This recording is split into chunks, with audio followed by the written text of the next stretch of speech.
A fault is a weakness, a defect, a fracture. Faults divide, tear, and consume. Here in the city of Chester's Chasm, we struggle to maintain that precarious balance over the precipice in the earth, in our lives, and in our hearts. This story is about 4 teenagers with faults of their own. The fault between my faith and freedom. The fault between my family and identity. The fault between my choice and my obligation. The fault between my life and death. As these fractures grow, we stand at the edge and ask, what must we sacrifice to sate the void's endless hunger?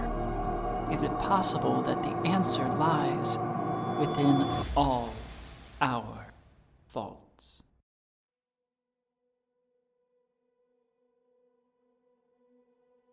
Greetings, and welcome to All Our Faults, a Monster Hearts 2 actual play podcast. I am so glad you're here. If this is your first time with us, my name is Mistress Winter, and I am your humble MC and host. In Monster Hearts, there are 4 guidelines that groups should follow to maximize their collaborative storytelling experience. They are: make each main character's life not boring, say what the rules demand, say what honesty demands, and keep the story feral. To the last, keeping things feral means to allow the story to go where it takes you naturally. Attempting to plan out the arc, to manipulate the scenes, or to force the story in a particular direction diminishes the potential for a more climactic resolution.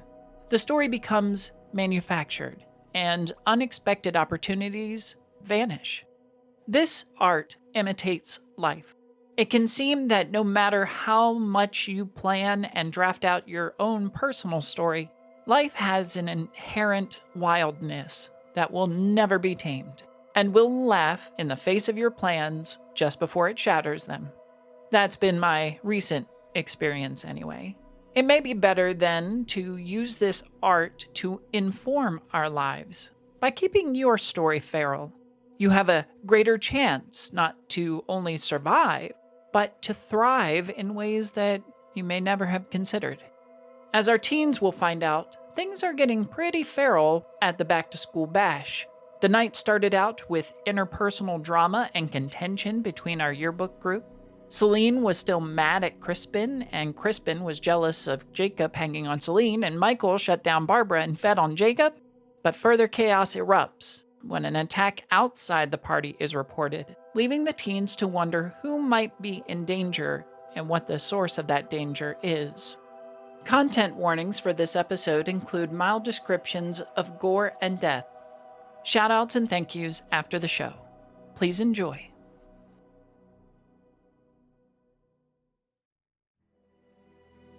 Chapter 10, Bash It On, Part 2. Where's Crispin during all of this? Crispin has been, quote-unquote, minding his own business, but has also been, keeping an eye on Saline after he so dramatically mic dropped on her.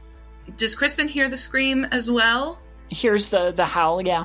Okay. Being, I believe, the only non-supernatural member of our crew, his first instinct is to look to Saline, but seeing that Bert and Michael are with her, he will pursue the sound.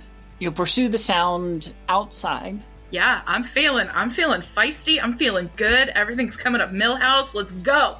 The rest of the crew sees Crispin rushing out the door just before the faculty get that notice.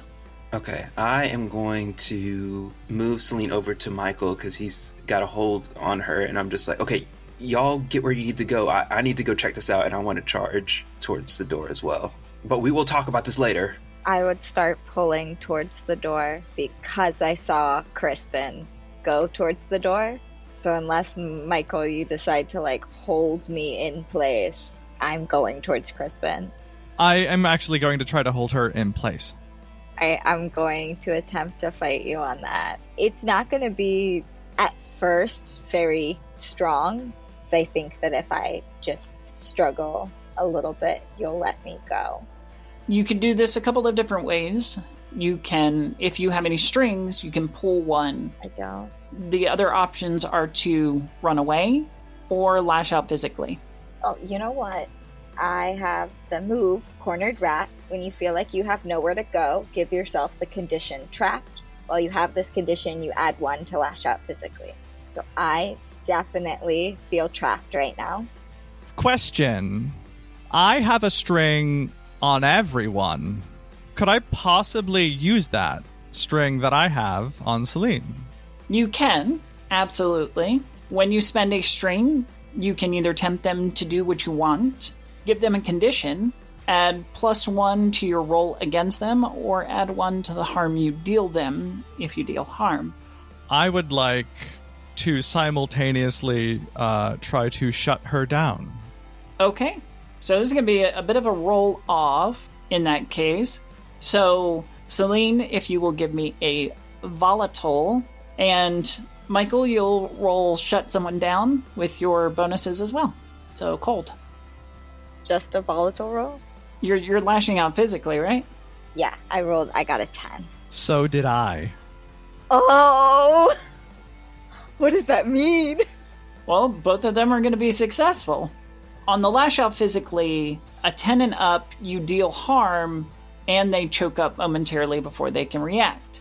To resolve that, whatever method you use to attack Michael, you're going to get away. Simultaneously, Michael, since you succeeded, you can either gain another string on Saline, give Saline a condition, or take 1 forward. That may result in Saline hesitating in running away, but I will let the two of you resolve that. I will take a string on Saline. Tell me what you do. I know what I'm going to do in response to you lashing out. How are you holding me? Because I had your wrist. I was going to try holding on to your wrist. I think I claw at your hand with my nails. I feel like there's some Fae stuff. I'm different, and I kind of like the idea of my nails being just a little different. Everything about me is a little different, and so it would leave some scratch marks, and simultaneously, like as I scratch you, I yank my arm away and spin to run, but I will stop there depending on what you do.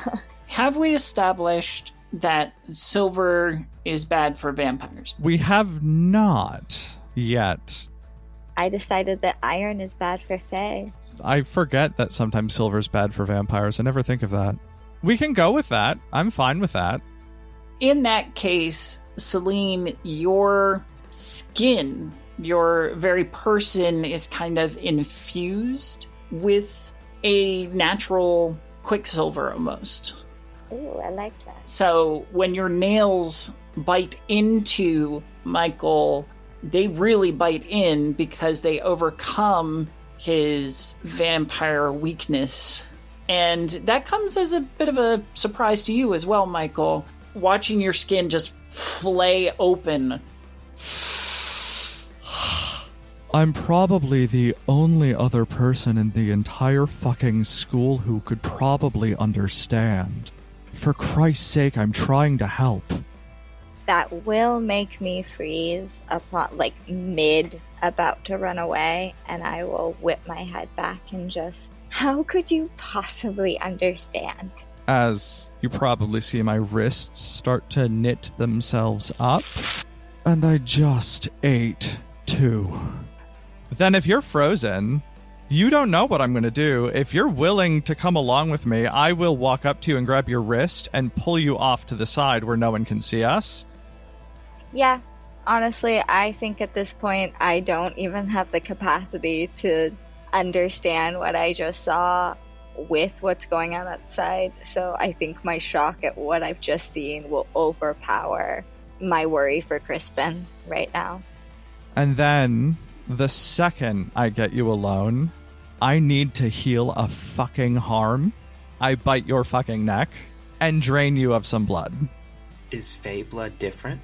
Fae blood is different. So, again, with the feeding, I can choose two things. So I choose to heal a harm, so my wrists are perfectly healed. And you definitely don't die.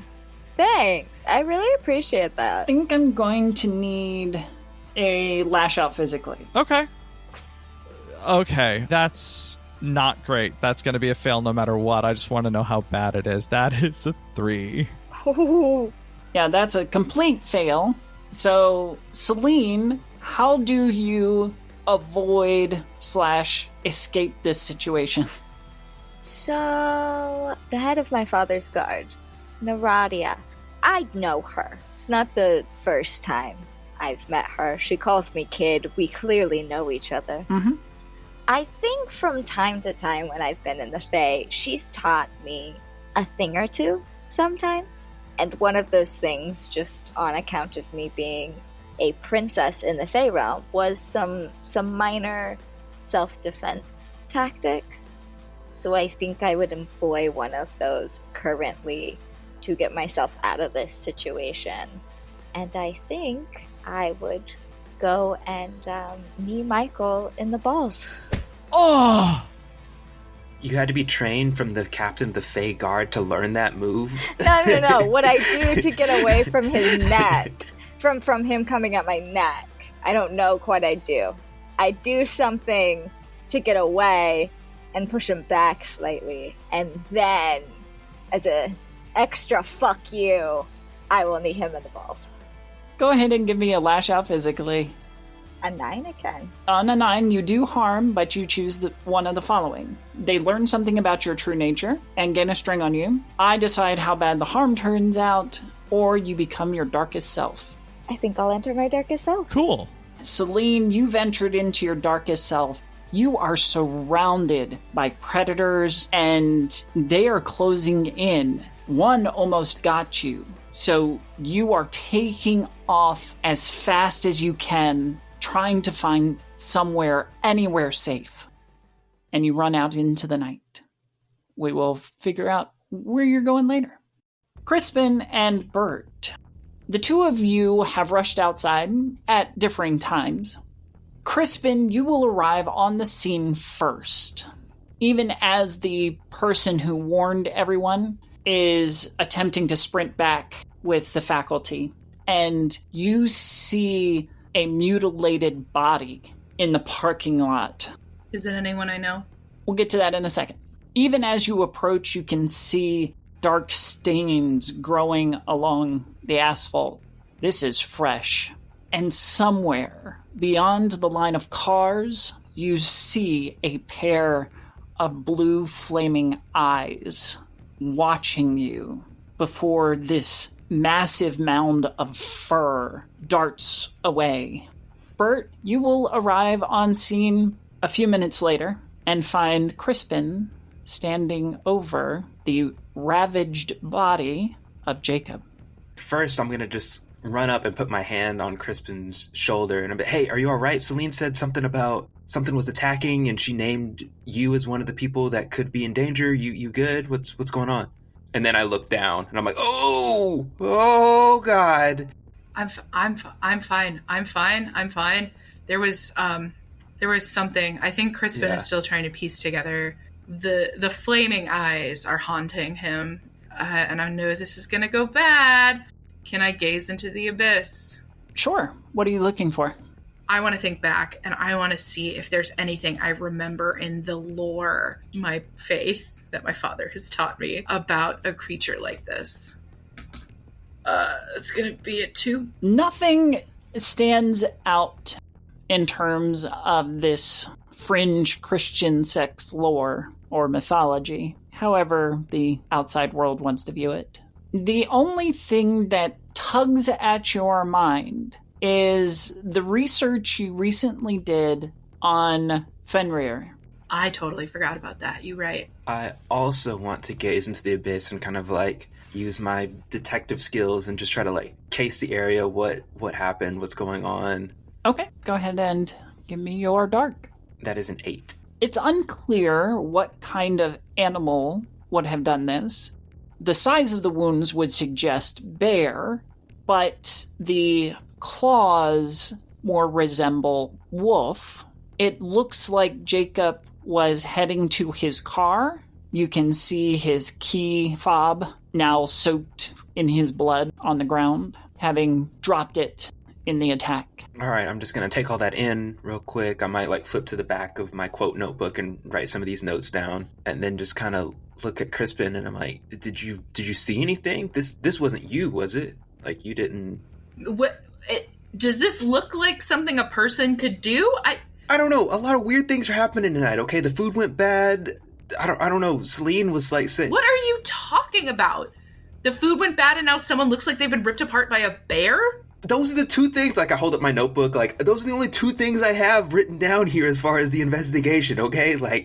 I'm piecing it together, but yeah, I don't know, the food went bad, and then we heard a scream, and then we went to talk to Saline, and she was like, oh no, Crispin, and I was like, what does he have to do with anything? And then I rushed after you, and... I think hearing her name and that she was concerned about him, he'll go, wait, Saline, where is she? She's in there, I think, with Michael. She was about to, faint or something. I just ran after you to make sure you're okay. I don't know anything about this. What's going on? I don't know. I literally just got here and there was a dog, and I will describe in minute detail. It was, I don't know, it was huge and had these eyes, these flaming blue eyes and it stared at me as I was standing here, and I don't understand what's happening, or this is crazy. This is crazy. This is what crazy people do. A big dog? Is that normal? Is there big dogs around here? I've only lived here a year, so I don't know what the local flora and fauna is like out here, but there's a giant dog just out? I need to go home. I need to go home right now. Okay. And Crispin is going to take off. Probably for the first time, with speed, he's going to take off for his house and his father's study. Okay.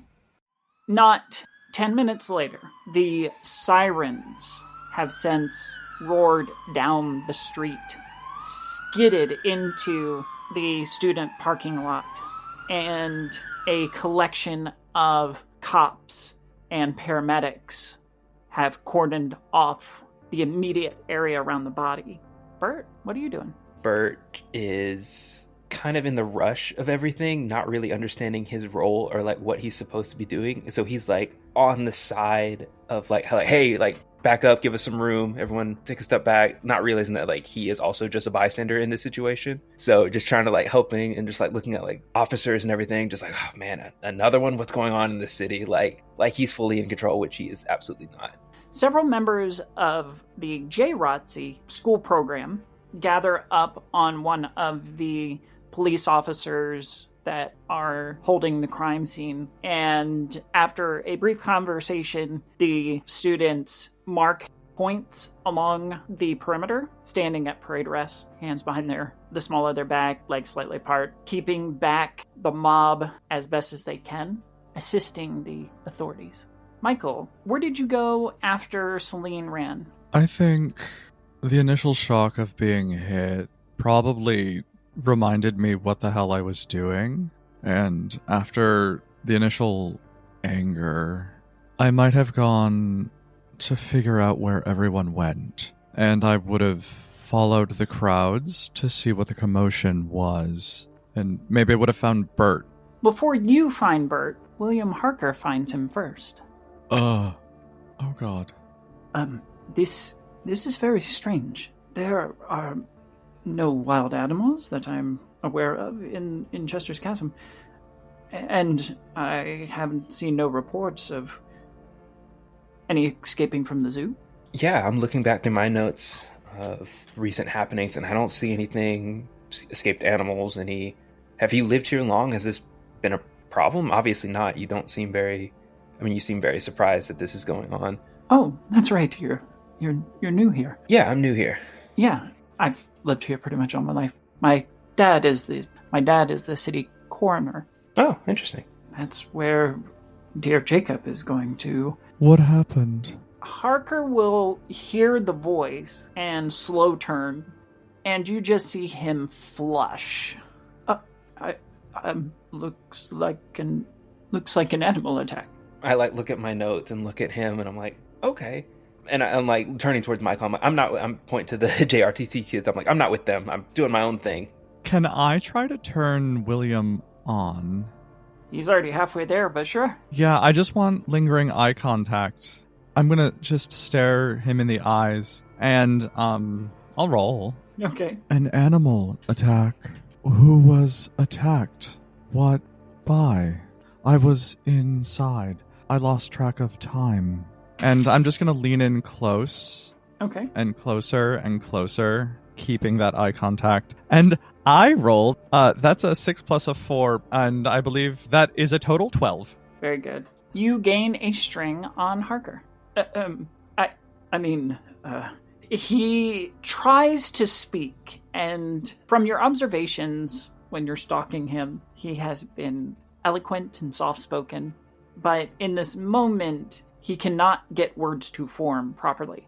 And at that, Bert, did you see? No, I ran out here with Crispin, and I'm like looking around like, oh, Crispin is gone. I was just taking some notes because I thought maybe, something else might have happened. And I was just talking to William here, and he was saying it possibly was an animal, but he doesn't think so. We were just kind of just figuring it out, and then you popped up. So I don't know. He said he's dead. His dad's the coroner, and that's where Jacob is going. If it's an animal, I don't think it's normal. No.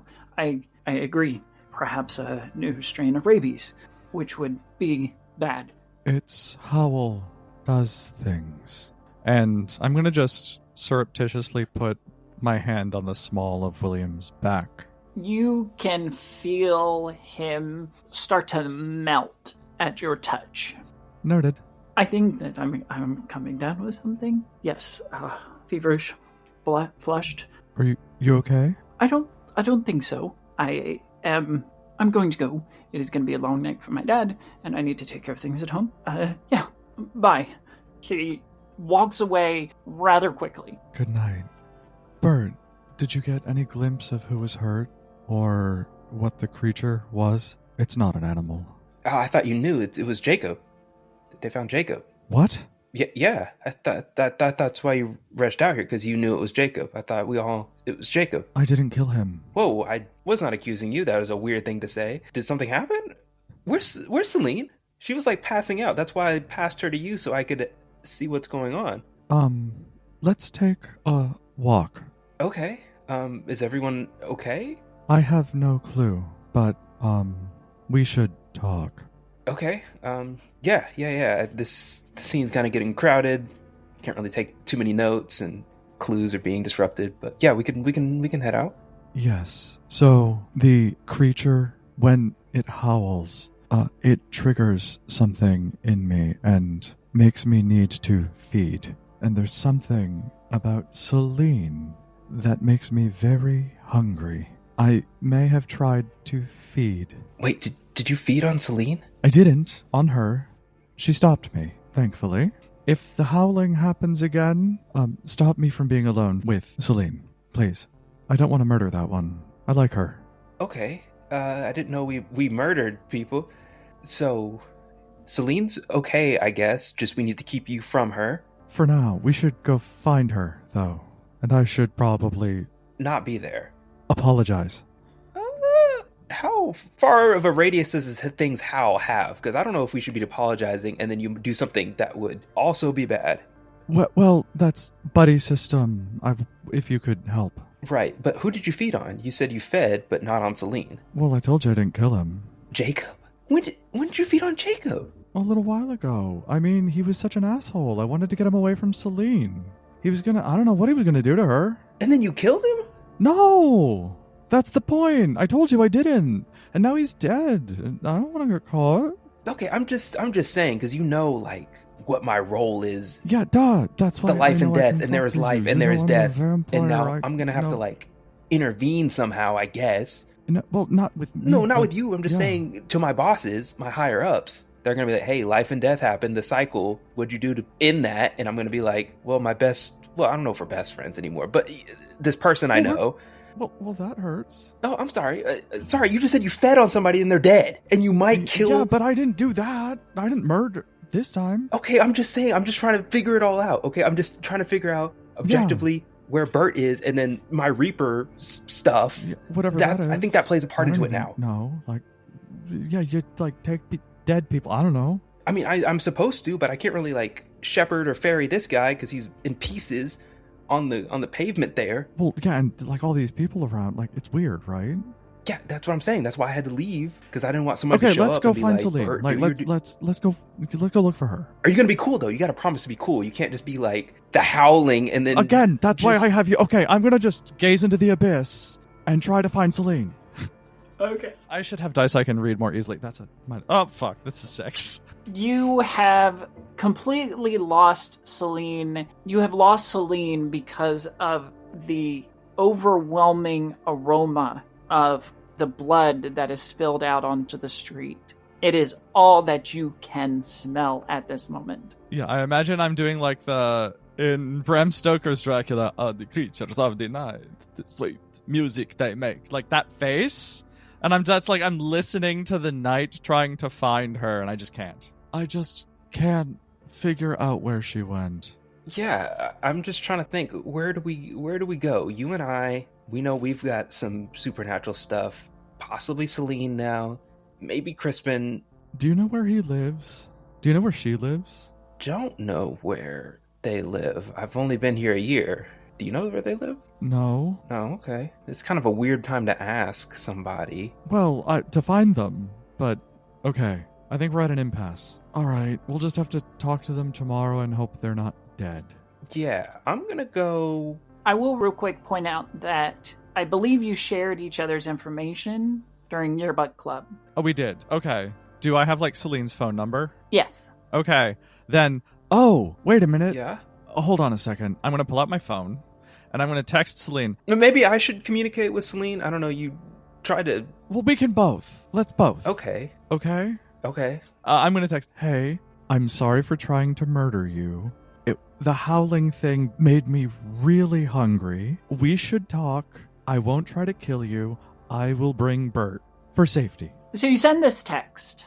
From behind you, you hear shouts of despair and glance back to see Taylor trying to rush the line of J-Rotzi, trying to get to their friend who's being covered in a sheet and prepared for transport. We will zoom out of there. Saline, you went on the run. Where did you run to? Yes, wonderful question. I think at first I wouldn't have any particular destination in mind. I would just be running. But I think subconsciously I'd be running towards home. Home is quite a ways away. So the first place that you're aiming for is a city bus stop. I'm in my darkest self. Oh, that's right, you are. And my darkest self reads, everything and everyone around you is a threat. There's no escape, not really. You can't do anything but run, and you'll deal appropriately with anyone who tries to stop you. You escape your darkest self when someone proves to you that they aren't dangerous, or when you run into something really dangerous. So, how long do I have to wait for the bus, and how many people are on the bus? The bus comes around every 15 minutes. Looks like you're halfway through that, so you've got about 7 to 10 minutes. Is there anyone at the bus stop with me? Yes. There is an older woman who is sitting on the bench at the bus stop. She has a dirty apron folded up in her lap, and she steals the occasional glance up at you.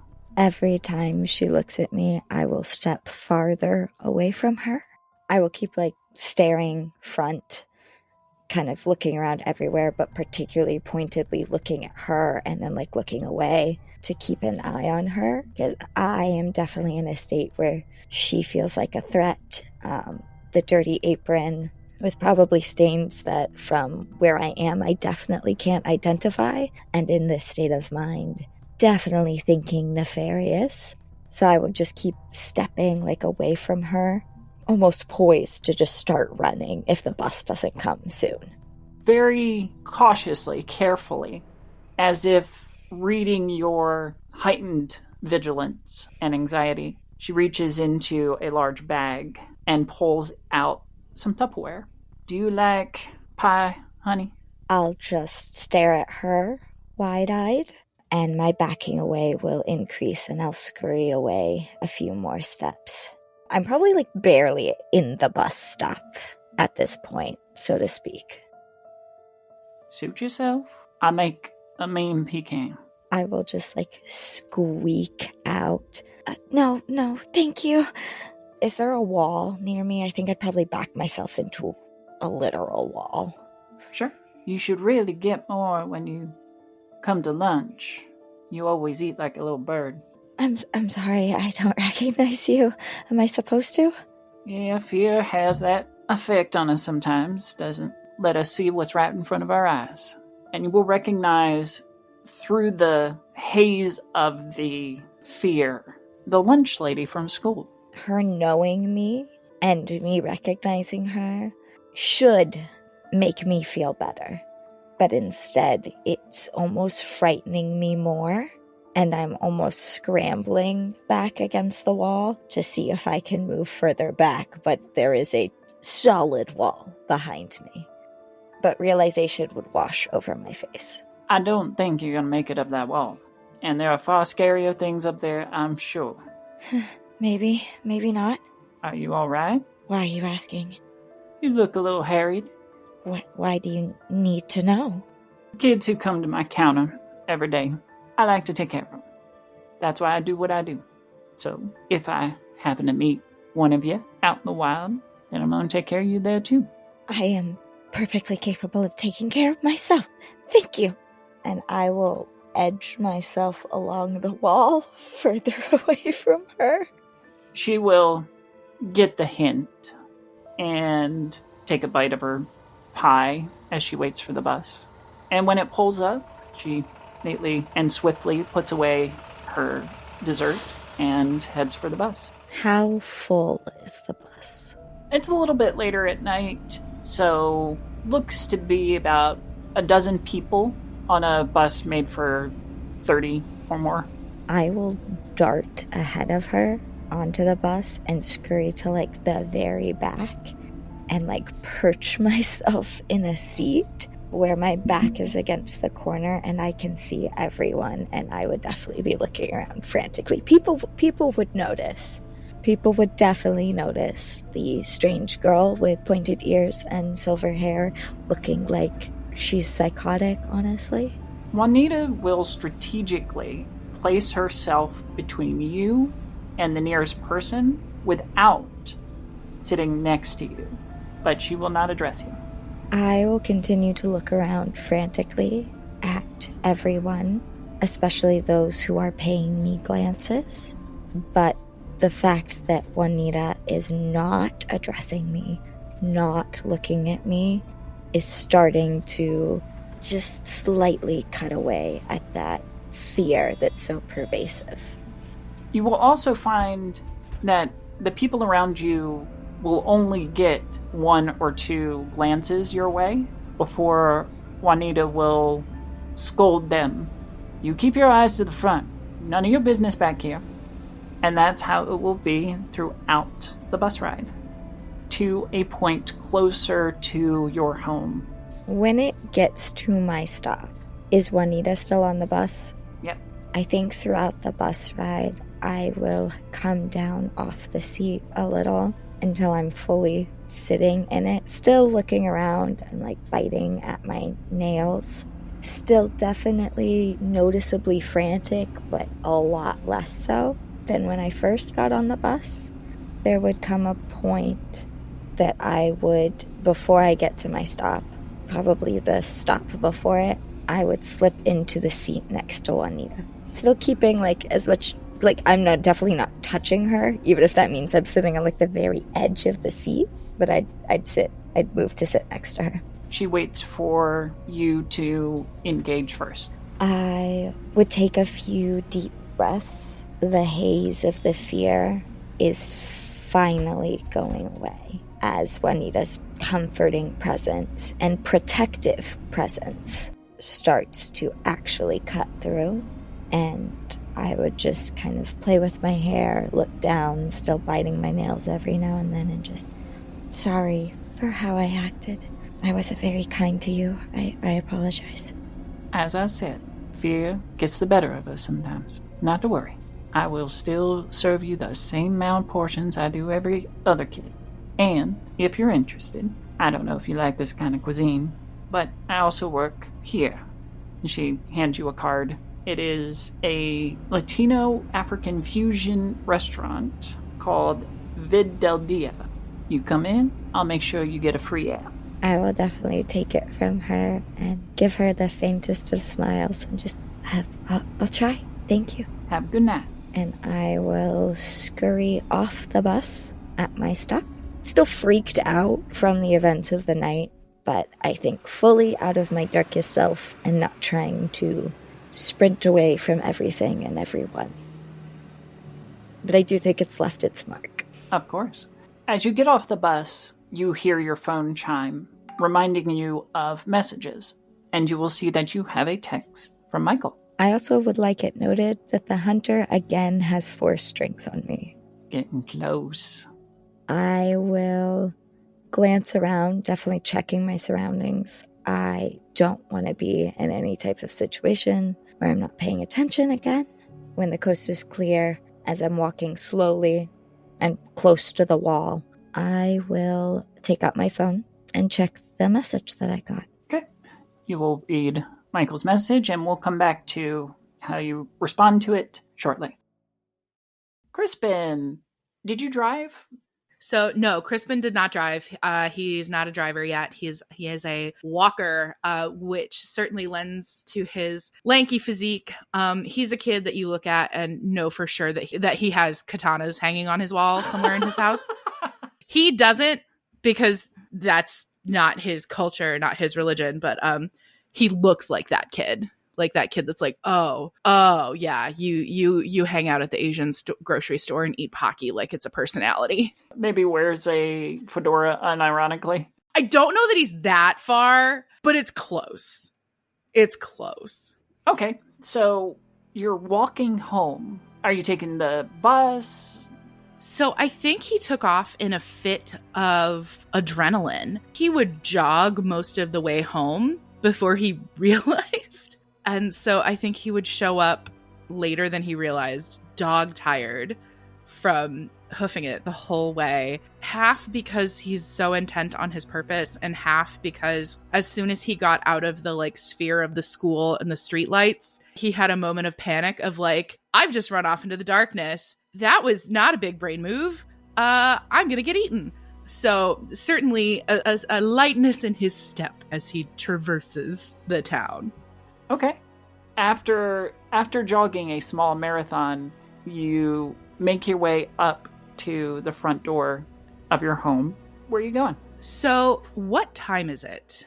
We will say it is approaching 9:30. Okay, so still relatively early. I am gonna go to my father's study, where he almost certainly is. He is. And I will not burst through the door, because I could never. But I will certainly enter it with more vigor than I ever have before. I will push open the door, and which I'm sure catches my father's attention in a negative way. And as soon as I know his eyes are on me, I don't even wait for him to speak, which is, again, very uncharacteristic for Crispin. And I will just say, Father, I need your help. At first, he has a look of anger, and you can see the thoughts behind his eyes that are reading, this had better be good. But then when you say, I need your help, there's a look of stoicism. It's almost like the visage of a soldier just kind of drops over his frame. What do you need? I will straighten my spine. This, I think, is the first time I have willingly been in Father's study and ever asked him for anything resembling help. So this is uncharted territory for Crispin. And I'm going to look him square in the eye and say, Father, there was evil done on school grounds tonight. And I tell him about the research I did, how I believe that there is a demon or an evil named Fenrir that has sought to spread evil through our town. Father, I can't fight this on my own. I need your assistance. I need your wisdom. What can we do? Give me a keep your cool. That's a 9. So you realize halfway through your rambling that you have put yourself smack dab in a situation in which you were exposed to said evil in a place that he had objections to in the first place. So by asking his help, he may decide that part of that help is you being homeschooled again. Do you wish to continue? I'm in it now. I can't really take back everything I just said. He listens without saying a word.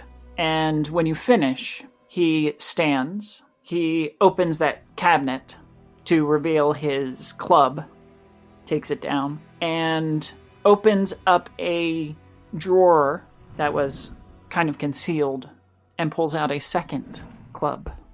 This was to be presented to you tomorrow for your vigil. But in the light of this evil you speak of, I think it best that you be armed to take on this evil. And he will reverently present it to you. This club is a newer, more polished version of his, and it has one extra pip. I take it and I regard that extra pip and run my thumb over it. And I know that it represents me. That is my generation of the family. This is a day that I've known would come since I was tiny, but the fact that it's here still doesn't feel real. And so I grip it tightly in both hands. I look at my dad and I just say, "You've told me all my life that our purpose on Earth was to combat evil. And I don't know that I understood until tonight that you meant that literally." And Crispin's mind wanders back to that day across the street from the playground, the fight, the first time he saw a dead body. And he gets the sense for the first time in his life, I think, that there might be more to what his father has been shoving down his throat than just fanaticism. That it's more than just picket lines and internet trolling and weird rituals on a Saturday morning, that maybe there is something his dad knows that he doesn't. And I think that's the first time he's ever considered that it might be real. As a matter of mechanics, is this you coming in contact with the dragon? Yes. So I get to give you a condition. And based on what you've expressed, I'm giving you the condition, drank the Kool-Aid. Can it please be drank the Flavor Aid, though? Yes. Drank the Flavor Aid. Is there an issue with Kool-Aid? Or is it just because it's the brand? No, it's just the brand that they had at Jonestown was Flavor Aid. Oh. That's me being a true crime nerd right there. Wow. Okay. Drank the Flavor Aid. Oof. You have never seen this look come over your father's face ever before. This is completely new to you. It is a look of pride. He gives your shoulder a squeeze. We will hunt this thing. We will bring judgment to that evil. Then we need to re-examine your place there. I will not have them threatening my boy. No, Father, you don't understand. I know that you and Mother and Father Miller and Dr. Miller have only wanted what was best for me, and you sent me to that school so I could learn the ways of the world, but I think that maybe this was divine providence. I am where God wants me. I was put there to serve and to protect these people and to show them that there is a way out of the wickedness. You see the wheels turning as he tries to rationalize that we shall discuss it further once we have dealt with this thing that you speak of. Of course, Father. He grabs his keys and leads you to the car. What about Mother? Is she safe to leave alone? God will protect her. Crispin doesn't like that, but I think he's gonna get in the car anyway. Like, I think he kind of drags his feet a little bit and kind of glances backward at the house, but... Oh, Dad.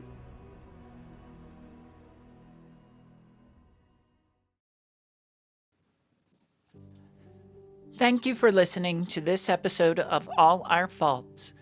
Thank you to the Tabletop Tailspinners Network and director Emma Kokar for giving us a home. A shout out to our social media crier, Juicy Garland. You can find our cast out in the wild socials. Abby Marie Carter is at Abby_Marie_Carter. Ben is at DJ_Blindian. Juicy Garland is at Juicy Garland. Kat Kelly is at Kat Kelly Social. And myself, Mistress Winter, at Mistress Winter. If you like this show, there are plenty of ways to support us. First and foremost, share this awesome story with your friends. It is a lot more fun to theorize about what's going to happen as a group. You can also support us financially on our Ko-fi site. Become a member and get some cool bonus content. Until next time, keep your lives feral and your hearts safe. This is completely new to you. It is a look of pride. My dad loves me, you guys.